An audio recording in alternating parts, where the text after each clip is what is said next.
Hello viewers, it's noon and time for Panorama. The fabric of human societies worldwide is being gradually damaged by a rising tidal wave of drug abuse and narcotic trafficking. The 21st century health concern in Nigeria brought about by illicit drugs trade and consumption is a cancer worm that is achieving a broader and worrying dimension. Increasing demand for hard and over-the-counter addictive drugs has fueled stimulus for desperate supply chain using crafty internal distribution and transit networks to other receiver nations. It is an established fact that most of the violent crimes perpetrated in the northeast and Borno in particular, especially the vicious Boko Haram activity, are related to drug abuse. This worrying trend is further amplified by President Muhammadu Buhari in June this year, when he identified drug trafficking and abuse as more threat to national stability than banditry and insurgency. How then can we change the narrative by surmounting the challenge to create a drug-free society and, in the long run, a violence and crime-free nation? This is our focus this afternoon on Panorama from NTA Maiduguri Studios. I am Muhammad Ibrahim.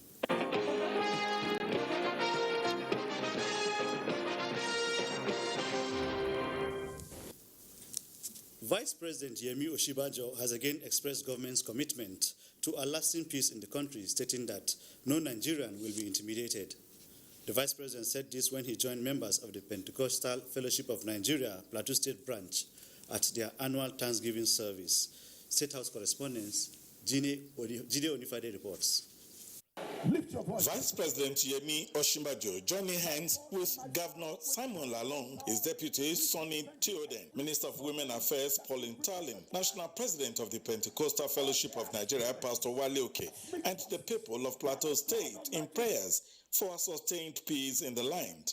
The state in recent times has been facing some security challenges, and it is the belief of participants that the factors are both physical and spiritual, and that backing up the security agencies with prayers will lead to total restoration of peace. Violence shall no longer be heard in your land, neither wasting nor destruction in your border. But you shall call your walls salvation and your gates praise. Nigeria, the siege is over. It is the Thanksgiving service of the Pentecostal Fellowship of Nigeria, Plateau State Chapter, with the theme, "It is good to give thanks unto the Lord," a theme drawn from Psalm 92 verse 1. When we are grateful, we will be graceful.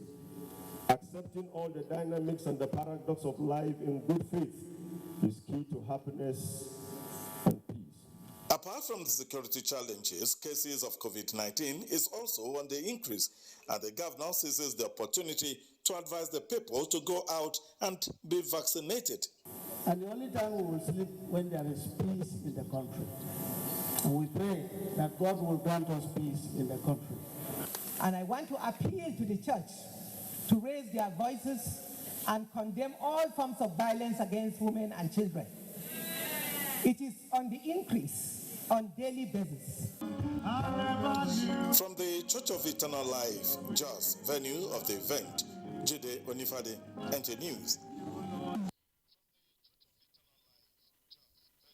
Former President of the Senate, Dr. Iyorchia Ayu, has emerged as the newly elected National Chairman of the People's Democratic Party, PDP, following the conclusion of the party's 2021 elective national convention held in Abuja. Correspondent Timothy Yusuf reports. 21 National Working Committee offices were contested for at the People's Democratic Party 2021 elective national convention. 18 of the offices, including the office of the National Chairman and Secretary, were resolved on the basis of consensus, except for the position of the office of the Deputy National Chairman South, Deputy National Chairman North, and that of the National Youth Leader. In the end, Ambassador Tofik Arakbaja defeated former Governor Olagunsoye Oyelola to emerge Deputy National Chairman South. Ambassador Umar Damagun defeated former Minister Mariam Ina Chiroma to emerge Deputy National Chairman North, while Mohammed Suleiman defeated Usman El Kudan to emerge as the National Youth Leader. 83, 84. As the Chief Returning Officer of the 2021 PDP Convention election, to announce and declare His Excellency Senator Dr. Ayocha Ayo as duly elected and returned as the national chairman of our great party, the PDP. Leaders of the party described the national convention observed by INEC officials, local and international observers as transparent and credible. The newly elected national chairman of the PDP, Dr. Ayocha Ayo, said the party is back to reckoning. We have come out stronger. We are united. We are determined to come back where PDP belongs. The newly elected NWC are to formally assume office by December 9 upon the expiration of the tenure of the current NWC. In Abuja, Timothy Yusuf, NTA News.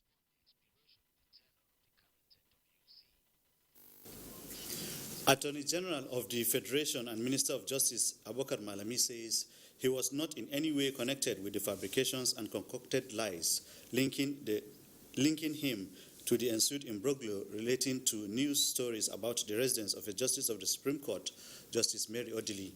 This is made known in a statement by Dr. Umar Jibril Gandu, Special Assistant on Media and Public Relations Office of the Attorney General of the Federation and Minister of Justice, who said the clarification to debunk the mischievous publication became imperative in view of the media hype and the dimension the story is taking. According to him, it is important to set the record straight that as the Chief Law Officer of the Federation, Malami will not stoop too low to be associated with a court process on the strength of which the purported search warrant was procured. Gwandu says media reports on the issue depict too untidy process that could never emanate from the office of the Attorney General of the Federation and Minister of Justice. The Minister of Communications and Digital Economy, Professor Isa Ali Ibrahim Pantami, has conveyed the approval of the federal government to extend deadline for the National Identity Number Subscriber Identity Module data verification. Citizens and legal residents are now encouraged to complete the process before the end of the year 2021. As a joint statement by Dr. Ikechukwu Adinde, Director of Public Affairs, National Communications Commission, and Kayode Adegoke, Head of Corporate Communications, National Identity Management Commission, the decision to extend the deadline was made following appeals by the mobile network operators and other industry stakeholders, soliciting a further extension to ensure better compliance with government's directive widening the digital divide. The extension would also provide the enabling environment for the registration of Nigerians in remote areas, diaspora, schools, hospitals, worship centers, and foreigners, diplomatic missions, those in other areas that were hitherto unreachable, as well as increased enrollment in countries with a significant number of Nigerians. The review of the progress of the exercise indicates that over 66 million unique national identity numbers, NIN, have been issued, an indication of progress achieved in the ongoing NIN-SIM linkage. However, a significant part of the populace is yet to be registered into the National Identity Database, which may be due to some challenges which the federal government has looked into and made efforts to alleviate, hence the need to extend the deadline. Consequently, the minister enjoins Nigerians and legal residents to make use of the opportunity of the extension to enroll their NINs and link with their SIMs. Provision of learning infrastructure, reducing the number of out-of-school children and encouraging enrollment of school-aged to acquire education are on the front burner of campaigns to support post-insurgency recovery in Borno State.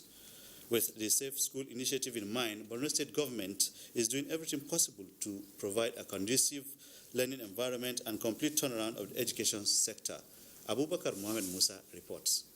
Borno is among states in the country, especially in northeastern Nigeria, that has quite a number of out-of-school children, largely due to the activities of Boko Haram insurgents.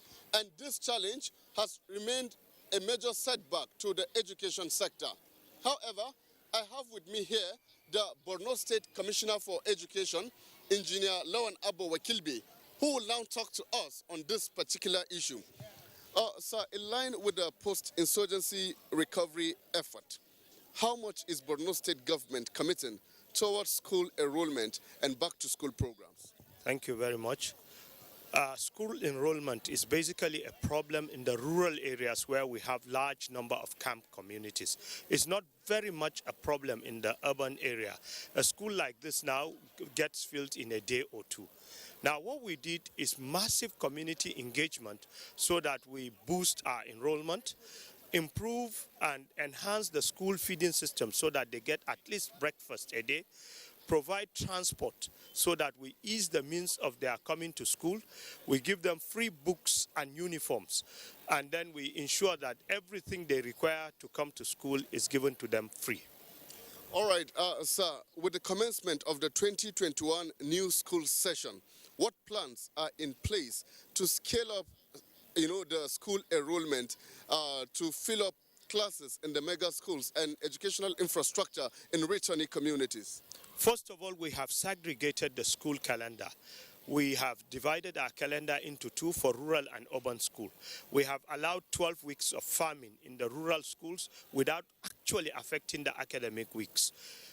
Because in most of these communities, during farming, you don't see students. Their parents are subsistence farmers, and they need to grow what they need to eat for the year. So there is going to be holiday during farming season. Then we'll now we'll now seek for enhanced intervention from programs like BESDA and social investment program to enhance school feeding. And we shall be more offensive this time around with our enrollment program. It's going to be extremely aggressive. All the stakeholders will be brought on board so that we get synergy and we get the desired results. Well, you've heard it all from the Borno State Commissioner for Education, Engineer Lawan Abbo Kilbe, concerning the issue of school enrollment and back-to-school campaign. It's now back to you in the studio. Time now to take a break. Panorama continues shortly.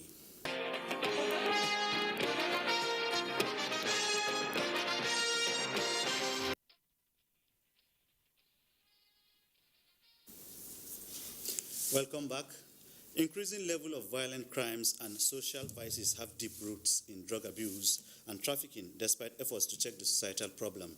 Stakeholders say security agencies and all segments of society need to pull strength together to reverse the public health and safety challenge with the capacity to negatively impact on the socio-economic well-being of all. Paul Nkujevana has details. Drug abuse is a social problem that has pervaded virtually all human societies, with the youth being most of the victims. The level of drug abuse in the state is very, very alarming. The NDLEA, together with the CSO, launched a campaign where we sensitize the whole community of Mafoni and also the youths and the children to catch them young.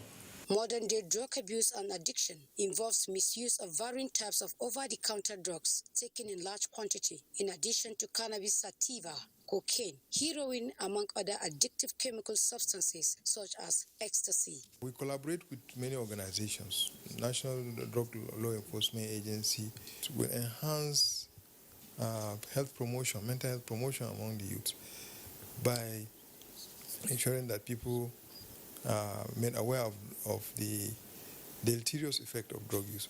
Most criminal activities such as terrorism, banditry, cultism, robbery, and even domestic violence are drug-induced due to action of the substances and addiction. To get these principals, or those who actually market these things and bring them up for sale, have been quite difficult.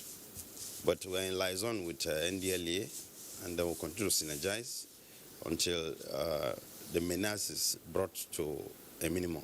In spite of the war against drug intensified by NDLEA and partners, more people are caught in the web of drug abuse, addiction, recruited as sellers and traffickers. We are always appealing to our youth particularly. Should always avoid taking any drug, any form of substance that is intoxicating, and then it's against their health, against their mental ability. The stakeholders recommended sustained rehabilitation process for the victims, sensitization to curtail the supply and consumption of illegal drugs and illicit substances, plus stiffer penalties for traffickers and barons. In Maiduguri, Paul Nkujevana, NTA News.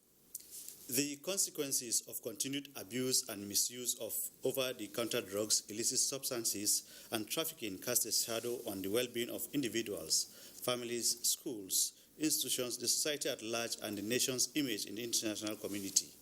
The National Drug Law Enforcement Agency, NDLEA, is at the forefront of the narcotic war to check abuse, production, supply, and trans-border trafficking of all illegal and illicit substances. In the studio to discuss effects of drug abuse, trafficking, and measures to check the trend is the NDLEA Borno Commander, Joseph Icha. Sir, you're welcome to the program. Thank you for having me. What is the current drug abuse situation, especially in the Northeast, having a peculiar security challenge? Well, the drug situation in the Northeast is quite alarming, and a lot of individuals and persons have been arrested trying to smuggle drugs into the Northeast from all parts of the country because they think they can easily cash in and make money from it. So the drug flow into the Northeast is a big problem, and we feel that is a factor that is fueling the insurgency that has been going on for the past 11 years. How much effort has been put towards containing supply and usage of drugs and other drugs, especially among youths in this state? Well, a lot of effort is ongoing. Like for NDLEA, our efforts are streamlined in two major environments. We are doing what we call supply reduction and demand reduction. The Chairman Chief Executive of NDLEA, General Mohammed Buba Marwa, has made it very clear that there is no going back, that Nigeria must be cleared of all kinds of substance abuse. And to this regard, he has supported Borno State Command in the area of equipment, in the area of more personnel, and most of our requests are getting attention from him.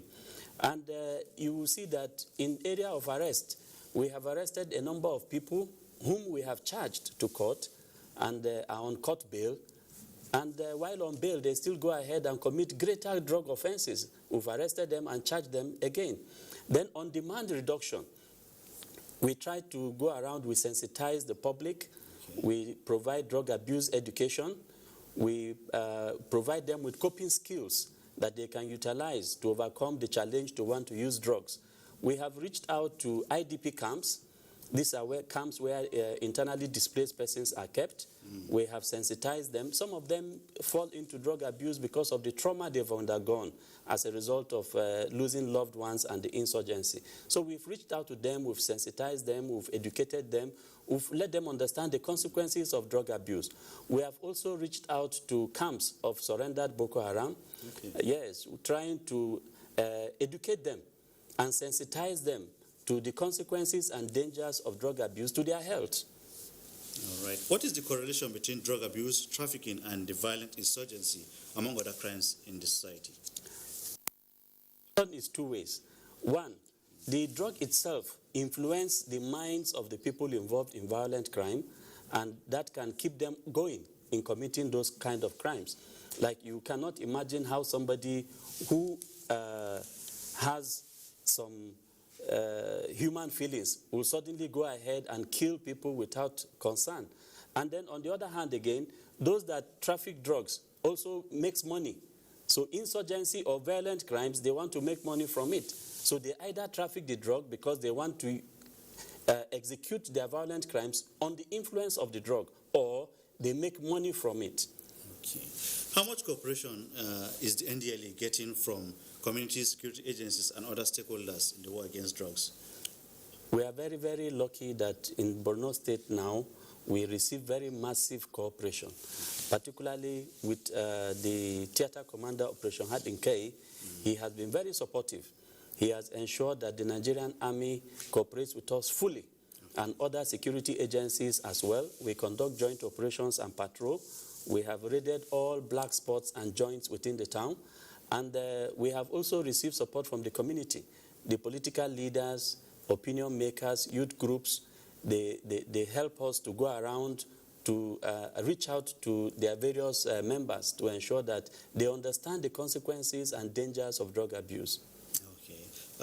Commander Joseph Icha, Borno Commander of the NDLEA, thank you for coming on Panorama. Thank you very much. As part of efforts to curb the spread of COVID-19, Borno State government has taken the campaign for the second phase of the vaccination to the University of Maiduguri. The COVID-19 vaccination drive to the academic community was organized by the Borno State Healthcare Development Agency and partners. Paul Nkujevana has details. COVID-19 vaccines have been approved and certified safe for use by World Health Organization, WHO, and NAFDAC, with efficacy to protect individuals against coronavirus. Nothing like pain. I just take it, I feel free. So I'm happy as I take it to protect my life. I think it's a good thing that I'm finally vaccinated. I've gotten the first dose. I don't feel anything. I feel normal. I have taken the injection, and the injection was not painful, and I protect myself from COVID-19. I just feel comfortable because I take a COVID-19 vaccine to protect myself. Desensitization can be best described as edutainment to address fears and concerns about COVID-19 vaccines, which saw many students taking the jab.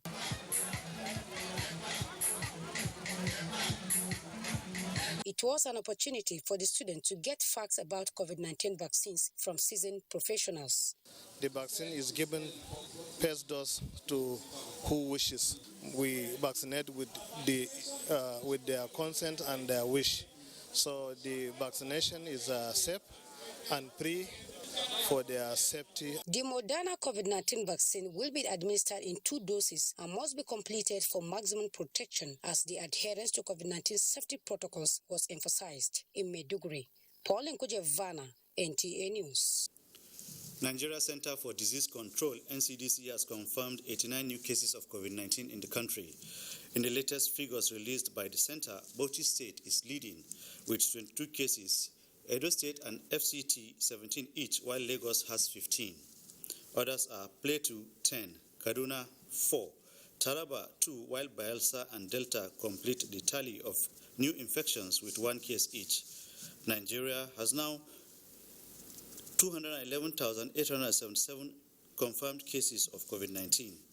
203,080 have been treated and discharged, while deaths stand at 2,895. Omoyenwem Unubung is our guide on sports update. Plans have commenced for the maiden edition of the Women Arise for Peace Football Cup, scheduled for the 23rd of November in Abuja. President, National Council for Women's Societies, Gloria Laraban, said the event is aimed at using football as a means to encourage peace in the society. Football is an agent of peace, so the women are using it this time around to flag off Women Arise for Peace. For representative of team government, team private sector, team public sector, and team entertainment will compete in the one-day event. Civil servants in Nigeria will be encouraged to exercise in order to remain actively productive at the workplace. These were the summation of stakeholders at the last edition of the Federation of Public Service Games in Abuja. Meanwhile, all is now set for the 41st edition of the Federation of Public Service Games, scheduled November in Ilori, the Kwara State capital. Norwich City's search for their victory of the 2021-2022 Premier League season will continue this afternoon when they entertain fellow strugglers Leeds United to Carroll Road. The Canaries are rock bottom of the table, having picked up just 2 points from their opening 9 matches, while Leeds sits 17th with just 7 points to show from their first 9 games of the campaign. And Western United will be bidding to make it 3 Premier League victories when they travel to Villa Park to take on an out-of-form Aston Villa side. With sports updates, I am Omoyemi Unubung.